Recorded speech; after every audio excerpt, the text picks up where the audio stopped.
All right, so this is the H400 by Hurom, and I used to have a Breville before this. This is a huge jump for me, and this one comes, I don't know, it was kind of hadn't had a review yet, so I just got it over the weekend. I was like, let me go ahead and do a video review.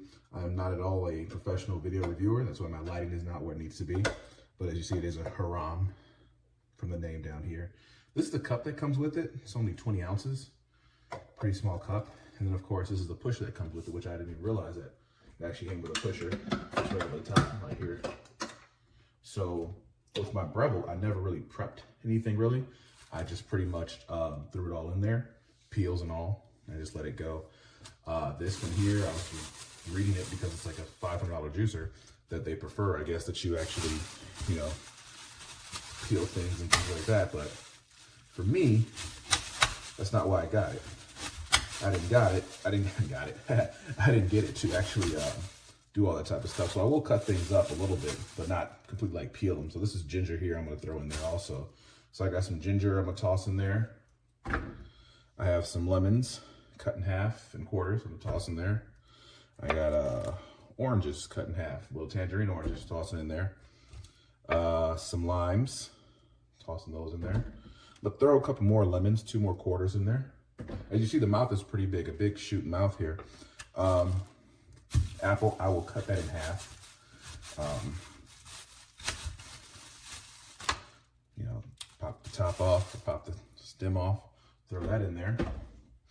I will put more apples in there actually, because actually what I was planning on making was like an apple ginger type of lemonade. You know, so I'm throwing pretty much that one I cut in quarters just to make more room. So putting all these in there. I'm gonna go ahead and throw some more citrus stuff in there. So we'll throw the other part of the lemon in there. And I guess it helps you do put it in quarters. It makes it so you can fit more in there. A couple more limes. I think that's pretty much it. It's probably like maybe 1 lime, 2 apples, 1 lemon, ginger. So it's quite a bit in there. Pop the top, and as you push it down, it does lock into place, which is what that lip is there for. And like I said, it has a pusher to push things down too. On the back, it has like, it says on and reverse. So I'm gonna go ahead and hit the on button. And as for those who couldn't tell from purchasing it, it actually does have a pulp thing here in the back where the pulp goes to. This is the actual on button here. So I'm gonna go ahead, I'll leave it sideways. That way you guys can see how it operates. So I know for me that was important because it did have a review out there. So hit the button and see what happens.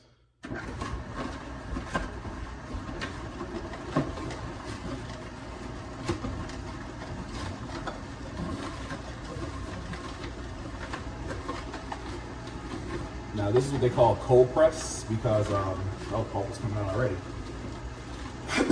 Because of the fact that the pulp does look dry actually.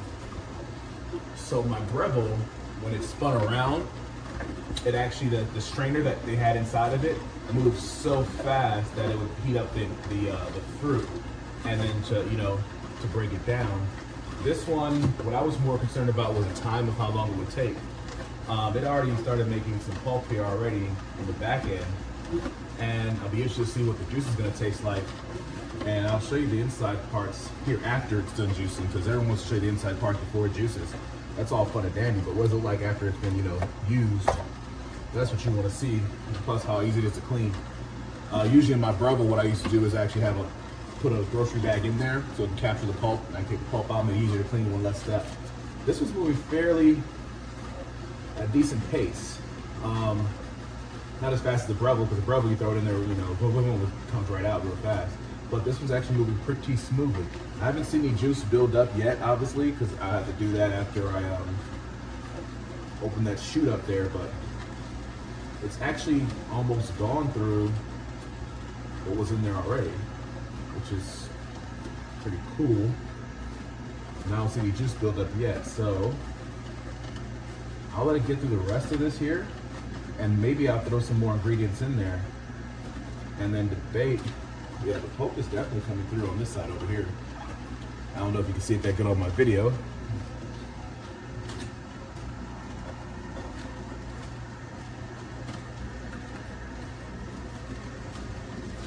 that's the Hurom 400. One of the more expensive ones.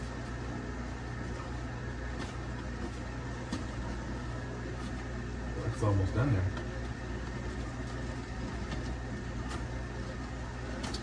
Now I'm wondering, because I'm seeing like a line still kind of rotating around the top. So I'm gonna go ahead and use the chute, open it back up. Let's see what happens when I open it up, if it stops automatically. Because of safety, let's see. It does actually, stops because of safety when you open it back up, which is great.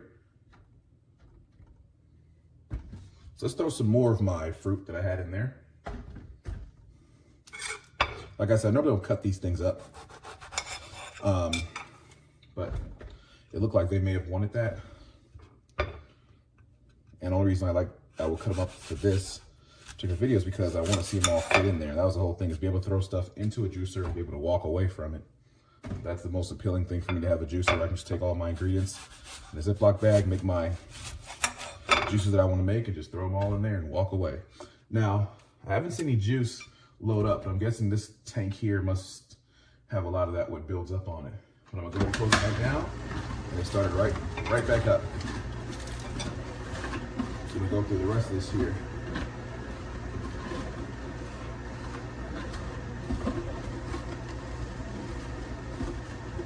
Now this is not where I don't have to actually do anything at all. It looks like I may have to push more ingredients down just in case. But the fact that I'm not pushing down an ingredient every couple seconds is way better. In the Breville, I had a thing like this, and I can show you. I had this here, and every time I just push it right down in the Breville. So basically, Breville had a chute like this. This is actually the chute. And I put the fruit in there, and I just have to push it down every single time. So not having to do that is pretty cool. The Breville did have a bigger cup though, or a bigger chute, or I guess bowl, which was this size, which is like, 70 ounces here. That is just 20 ounces. So I'm not sure if I should probably, I don't see any juice build up in there yet, but maybe what I should probably do is get something where I can put that a different way. But we're gonna see what the juice looks like coming out of here on this run here after it goes through this stuff. And actually, I'll even attempt to use this here.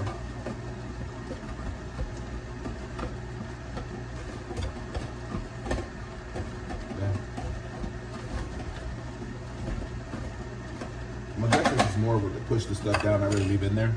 It turns, I feel it turning, so I don't want to break off anything in there. So I'm gonna let it just run this last little course of all that's in there. It looks like all that you really have to clean out, hopefully, will be this on the major end. I'm gonna take a look and see what the inside looks like here in a second.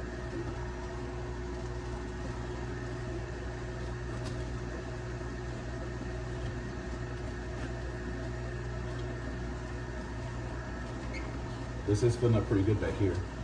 And it looks dry, which is the unique part about it. Usually sometimes you use other machines, but for me, I've got to use a Breville, other cheaper machines. This usually comes wet. This looks dry. I'm gonna assume that you put one amount in there and then you kind of go with that one amount, because I do see like juice here at the top. So I don't know if that's what's supposed to be happening, or this is filled up so much that now the juice is leading up to the top. But either way, that might be the best thing to do. You put one amount in there that fills it up, and that's all the juice that you really make, which, makes sense.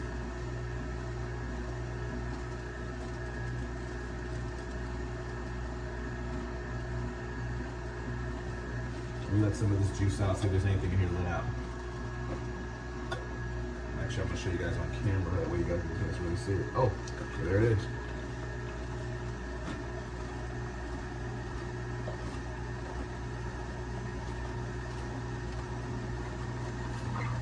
Close that back. And I was right. Once you put that amount of stuff in there, whatever's in there is your juice, and makes it for you. So this is what came out so far. I can't really talk too much about the color of it, because sometimes they say, the color is brighter or this or that, but looks good. Does look smoother, not as much froth in it as I'm used to seeing, so let me try it out.